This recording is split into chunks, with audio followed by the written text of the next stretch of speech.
Hey, it's AJ from Kinchrome.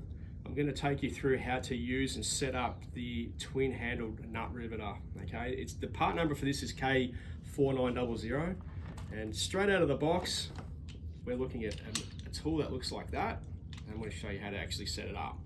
So in today's session, we'll use an M4 mandrel, which is on the smaller side, because I've got it's something that we can test and we can use it on. So the first thing you need to do straight out of the box is actually separate all the tools. So if I look at the main body of the tool, and I've got a mandrel and a nose piece and a locking nut, I need to apply all these to the tool, and then we're ready to start setting it properly, get it right, and then start using it. So first thing you do is separate these two. It comes like that, take them out, and we're gonna screw this one straight into the barrel here. Most important thing about this tool is that everything that you screw into it is a reverse thread. Okay, it can get you into a lot of trouble if you forget that, because you're trying to tighten it or loosen it and you're actually tightening it, and it's really hard to get off. So reverse thread straight down the barrel. So this one goes straight in here. It's hard because the natural thing to do is to tighten it up normally, but it doesn't work. All right, finger tighten that. What this is doing is this is connecting to this here now. Okay, you can see me turning that and that. But what you might want to do, or what you should do, is just tighten this with the tool that's provided. Just slightly. You don't need to over tighten it at all. The tighter that you make it, it's going to be harder to get off. Now put your tool back.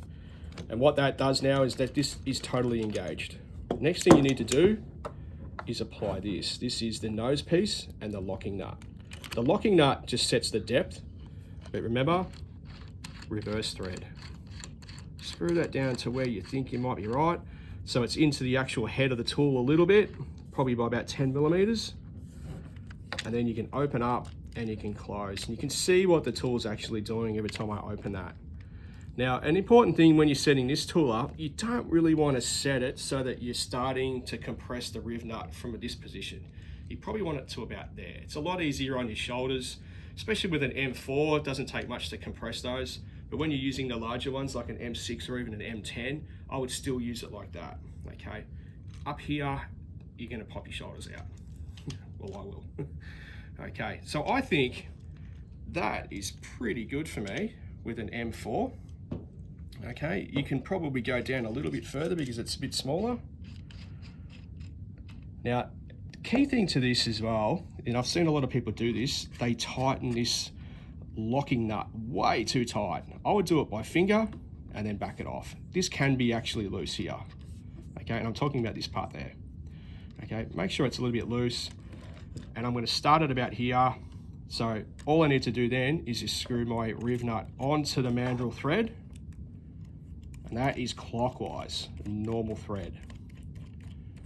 Okay, once it hits basically down to the bottom of this guide here, it's ready to start. So if I was going to start it really wide, I'd screw it right down, which I don't need to do. Probably to about here, maybe a little bit wider. So open it to where you want to start, screw it right down to the base, and you're ready to go. Now you can see by looking at this, I'm going to start in this position here. And what I'll do is I'm going to use this business card here. Pretend this is our workpiece so you can see what's going on. So I'm going to insert the riv nut into that. And then compression strokes. The most important thing about this is you take your time. Don't do it in a hurry. Don't put way too much force in what you need to. Don't shake. Don't do it off center. Do it nice and steady. Okay. The smaller ones are easy. It's easy to say that, but when you get to the bigger M10s, it takes quite a lot of force. So let's just squeeze these handles together and you can see what's happening with the tool. There you go.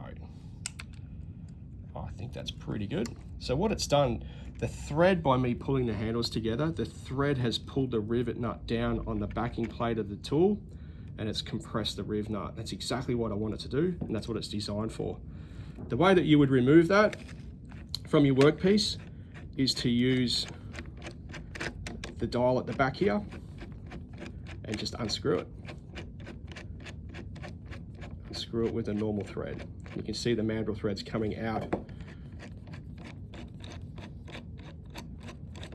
Just a little bit more to go. There you go. So you can see that's stuck in there. It's really nice and firm. It's not going to spin around. If you don't do it enough, this might not grab too much, and it won't. It'll start spinning, so it means it's not engaged. Don't worry about that too much. You can still reinsert the tool and finish it off and tighten up a little bit more. Okay. It's better to under tighten it if you're going to do it than over tighten it, because if you over tighten it, you're risking damaging the thread of your mandrel here and also warping this out of shape that you're not actually able to use it anyway. So that one's perfect. Yeah, so to take these apart, once you've got it set too, I really recommend that you try this on a piece of scrap. Get the feeling for it, because you're not going to be able to see that it's compressed like we did before. Okay, it's all feel. So I would do a couple of test runs on something like that, feel the tool, get to know it. Another thing as well, it's called a riv nut or a nut riveter.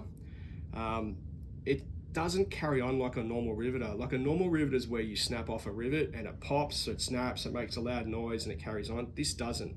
This just compresses. You don't want to hear the snapping noise because that means you probably damaged the tool. Okay, the most common thing is that we do damage the thread with these because we put way too much force in there. Okay, so to take that apart, because I've loosened this by hand, I just screw that straight out.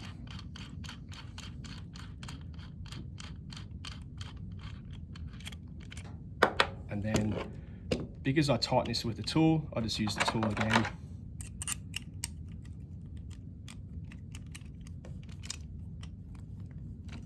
There you go. And just undo it. Ready for the next one. So there you go, riv nut.